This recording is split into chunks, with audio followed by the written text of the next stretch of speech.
বাইপাসে দুর্ঘটনা। আম্বেদকর সেতুর নিচে দ্রুত গতির প্রাইভেট গাড়ি নিয়ন্ত্রণ হারিয়ে প্রচন্ড জোরে একটি দোকানে ধাক্কা মেরেছে। দোকানদার মারাত্মক আহত, নিয়ে যাওয়া হয় হাসপাতালে। গাড়ি চালাচ্ছিলেন এক তরুণী, তিনি মদ্যপ ছিলেন কিনা সেটাই এবার খতিয়ে দেখা হচ্ছে। খতিয়ে দেখছে প্রগতি ময়দান থানার পুলিশ। দেখছেন ঘটনাস্থলের ছবি। এই দোকানেই সজোরে ধাক্কা মারে গাড়িটি, এবং গাড়িটি ধাক্কা মারার পর কি অবস্থা হয়েছে আপনারা দেখতে পাচ্ছেন। আম্বেদকর সেতুর ঠিক নিচে দ্রুত গতির প্রাইভেট গাড়ি নিয়ন্ত্রণ হারিয়ে জোরে ধাক্কা মারলো একটি দোকানকে।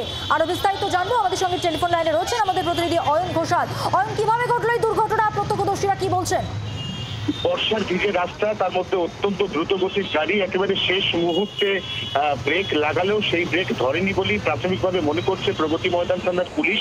গাড়িটি সোজা আম্বেদকর সেতুর নিচে একটি দোকান ভেঙে ঢুকে যায়। দোকানে একজন বসেছিলেন, তিনি মারাত্মক আহত হন। তাকে আশঙ্কাজনক অবস্থায় হাসপাতালে ভর্তি করা হয়েছে। পুলিশ গাড়ি চালক তরুণী, তিনি মদ্যপ অবস্থায় ছিলেন কিনা পরীক্ষা করে দেখছে। গাড়িটি থানায় বাজেয়াপ্ত করা হয়েছে।